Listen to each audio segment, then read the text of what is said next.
Good morning. कक्षा पंचम अपनी हिंदी की व्याकरण की पाठ्य पुस्तक निकालिए और उसमें निकालिए अध्याय 3। अध्याय 3 है आपका बेटा शब्द विचार। क्या है आपका? शब्द विचार। यहाँ देखो शब्द का महत्व। शब्द का महत्व देखिए, भाषा के निर्माण में शब्दों का महत्वपूर्ण स्थान है। शब्दों के बिना वाक्य नहीं बनाए जा सकते। क्या है? शब्दों का, ये जो शब्द होते हैं इनका क्या महत्वपूर्ण स्थान है। शब्दों के बिना वाक्य नहीं बनाए जा सकते। जब हम अलग अलग शब्द लिखते हैं तभी क्या बनते हैं? वाक्य बनते हैं। शब्द भाषा की लिखित अभिव्यक्ति का मूल आधार होते हैं। वाक्य रचना शब्दों पर निर्भर होती है। वाक्य रचना किस पर निर्भर होती है? शब्दों पर। नीचे दिए गए चित्रों को देखिए। तानी, पुस्तक, कुर्सी, बंदर, हापड़, अमरूद। अब देखिए यहाँ से ऊपर दिए गए चित्रों के साथ दिए गए नामों को पढ़कर पता चलता है कि पहले और पांचवें चित्र के नीचे लिखकर नामों के अर्थ स्पष्ट नहीं होते। दूसरे, तीसरे, चौथे चित्रों के लिखे नाम पुस्तक, कुर्सी, बंदर और अमरूद हैं, ठीक है, जिनके अर्थ स्पष्ट होते हैं। पहले देखो आप कैसे आपकी समझ में ऐसा आएगा। पहले में क्या है? टहनी, ठीक है। और ये क्या है? पांचवें में क्या है? हापड़। अब देखो दूसरे में क्या था? पुस्तक, कुर्सी, बंदर और अमरूद। ये तो हमारी समझ में आ गए। अब पहले और पांचवें शब्द में वर्णों के स्थान बदलकर लिखे तो क्या होता है? अगर हम इनको लिखेंगे सही करके तो अनिता यानी कि क्या बन गया? अनीता। पहाड़ को पहाड़, पहाड़ शब्द बनते हैं। अब इनके चित्र और नाम दोनों को स्पष्ट है। अब आपको पता चल गया ये अनीता है और ये पहाड़ है। तो क्या किया हमने? वर्णों को बदल कर लिखा हमने। अब इनके चित्र और नामों को स्पष्ट है। हम कह सकते हैं कि शब्द का एक से अधिक वर्णों के मिलने से बनता है। शब्द क्या है आपके, जो हमने इसमें पढ़ा था कि शब्द एक से अधिक वर्णों के मेल से बनते हैं, लेकिन इसमें वर्णों का क्रम सही होना जरूरी है। क्या होना जरूरी है? वर्णों का क्रम सही होना जरूरी है। वर्ण के सार्थक समूह को शब्द कहते हैं।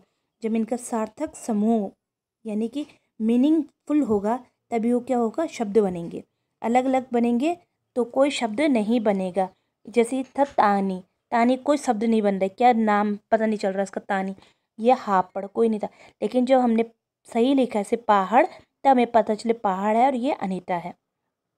ऐसे ही देखिए, जैसे भारत, मुंबई, भगवान, सुंदर, दिनेश, स्वामी, पवित्र, नक्षत्र, आकाश आदि, ठीक है। शब्द और पद।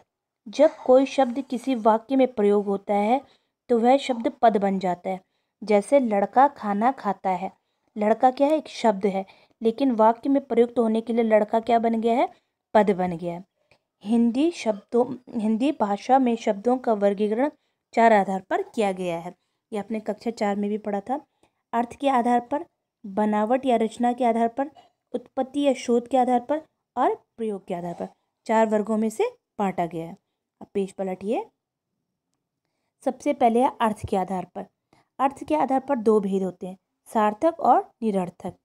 सार्थक शब्द, जिन शब्दों का कोई अर्थ होता है उन्हें सार्थक शब्द कहते हैं। जिनका कोई मीनिंग निकलता है बेटा उसको क्या कहते हैं? सार्थक।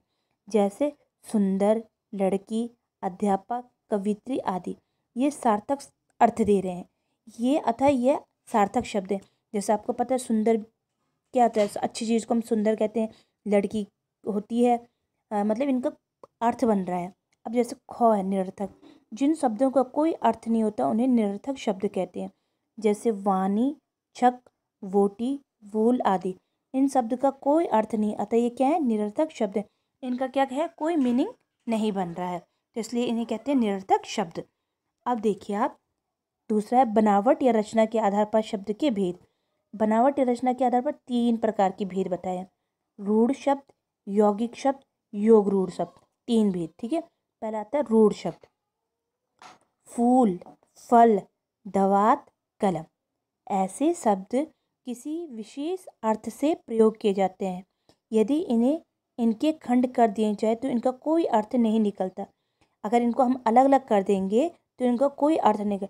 फूल, इस देखो इसको तोड़ दिया इन्होंने, फू इधर लौ इधर, फल इसको तोड़ दिया, द वा त क ल म, अतः ऐसे शब्द रूढ़ शब्द कहलाते हैं। क्या कहलाते हैं ये? रूढ़ शब्द।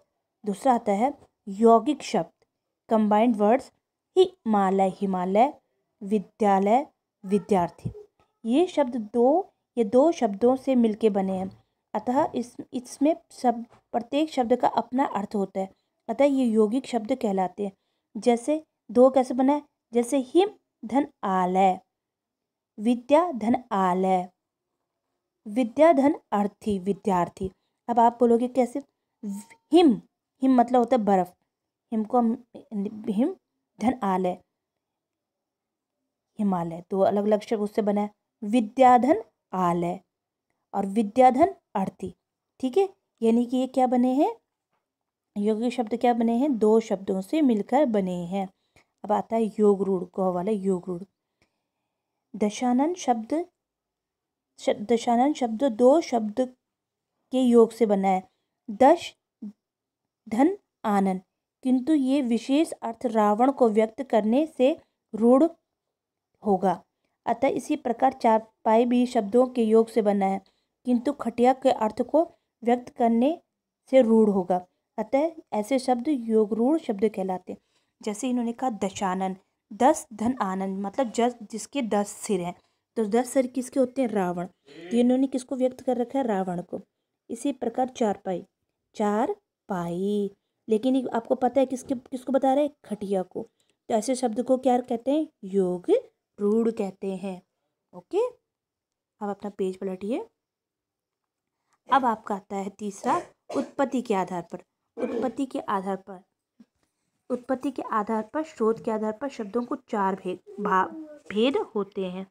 तत्सम शब्द, तद्भाव शब्द, देश शब्द और विदेशी शब्द। अब पहला क करते हैं तत्सम शब्द। संस्कृत के जो शब्द हिंदी से अपने मूल रूप में प्रयुक्त किए जाते हैं उन्हें क्या कहते हैं? हम तत्सम शब्द कहते हैं। देखो, घृत, तृण, सूर्य, जल, वायु, सर्प आदि किसके शब्द हैं? ये संस्कृत के शब्द हैं और कहाँ यूज किए जाते हैं? हिंदी में। ठीक है ना।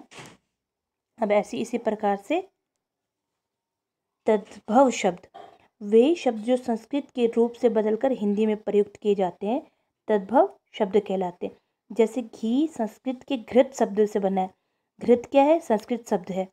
आग संस्कृत के अग्नि शब्द से बना है। अग्नि क्या है? संस्कृत शब्द है। दूध संस्कृत के दुग्ध शब्द से बना है। गाय संस्कृत के गो शब्द से बना है। ठीक है। अब तत्सम तद्भव शब्द तालिका है। ये तत्सम है, ये तद्भव है, मतलब ये संस्कृत रूप है और ये इसका हिंदी रूप है।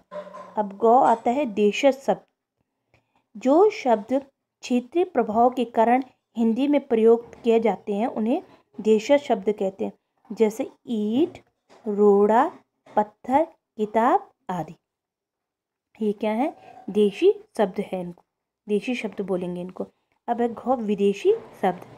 वे शब्द जो दूसरे देशों की भाषाओं से आकर हिंदी में मिल गए हैं उन्हें विदेशी शब्द कहते हैं। कहाँ के थे? ये बाहर के शब्द हैं लेकिन हमारे शब्दों से मिल गए हैं, हमारे देशी शब्द में से मिल गए। जैसे स्टेशन, स्टेशन अंग्रेजी का शब्द है लेकिन हम इसे हिंदी भाषा में प्रयुक्त करते हैं। मशीन, रेल, मास्टर, मोटर, ये शब्द किसके हैं? कचहरी आदि, ये क्या है? अंग्रेजी विदेशी शब्द हैं लेकिन हम इसका यूज़ करते हैं अपने भाषा में, देसी शब्द में। अब है प्रयोग के आधार पर। किसके आधार पर? प्रयोग के आधार पर। प्रयोग के आधार पर शब्द के भेद। प्रयोग के आधार पर भी क्या शब्द है? विकारी और अविकारी। विकारी और अविकारी। पहला है विकारी शब्द। जिन शब्दों का रूप, लिंग, वचन, काल आदि के अनुसार बदल जाते रहते हैं उन्हें विकारी शब्द कहते हैं। क्या करते रहते हैं? इनके शब्द क्या होते हैं? बदलते रहते हैं, उन्हें हम विकारी शब्द कहते हैं। जैसे लड़का का लड़की, रात का रातें, मुझे का हमें, अच्छा, काल काली, चूहा चूही।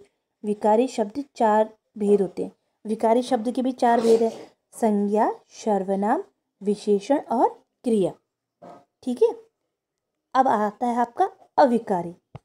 जिन शब्दों पर लिंग, वचन और काल के कारण परिवर्तन नहीं होता है। ऊपर क्या था, परिवर्तन हो रहा है, अविकारी में परिवर्तन नहीं होता, उन्हें अविकारी शब्द कहते हैं। जैसे यहाँ, वहाँ, प्रतिदिन, भरपेट, इधर उधर आदि अविकारी शब्द हैं। ये किस में आते हैं, क्रिया विशेषण, संबोधक, समुच्चयबोधक और विस्मयबोधक। इनके 4 भेद हैं। ऊपर वालों के क्या थे, 4 भेद, संज्ञा, सर्वनाम, विशेषण और क्रिया। ठीक है, आप पेज पलटिए। अब ये करो, आओ दोहराएं। हमने क्या पढ़ा, वर्णों के सार्थक मेल से शब्द बनते हैं। उत्पत्ति के आधार पर शब्द 4 प्रकार से बांटे गए हैं, तत्सम शब्द, तद्भव शब्द, देशज शब्द और विदेश शब्द। रचना के आधार पर 3 प्रकार से बांटे गए हैं, रूढ़, यौगिक और योग रूढ़। अर्थ के आधार पर शब्द 2 प्रकार के होते हैं, सार्थक और निरर्थक। ठीक है, सार्थक शब्द। अब है चौथा, प्रयोग के आधार पर, पांचवा, प्रयोग के आधार पर शब्द के 2 प्रकार होते हैं, विकारी शब्द और अविकारी शब्द।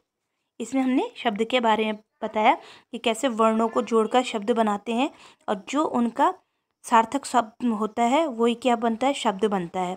निरर्थक कोई शब्द नहीं बनता है। कल हम क्या करेंगे, इनकी अभ्यास करेंगे। आज की वीडियो में यही है। आप क्या करें, इनकी अपनी पाठ्य पुस्तक निकालिए और ये सब आप दोहराएं। ये आप सब दोहराएंगे। ये देखिए, इसको तो आप अपनी कॉपी में करेंगे, ये वाला।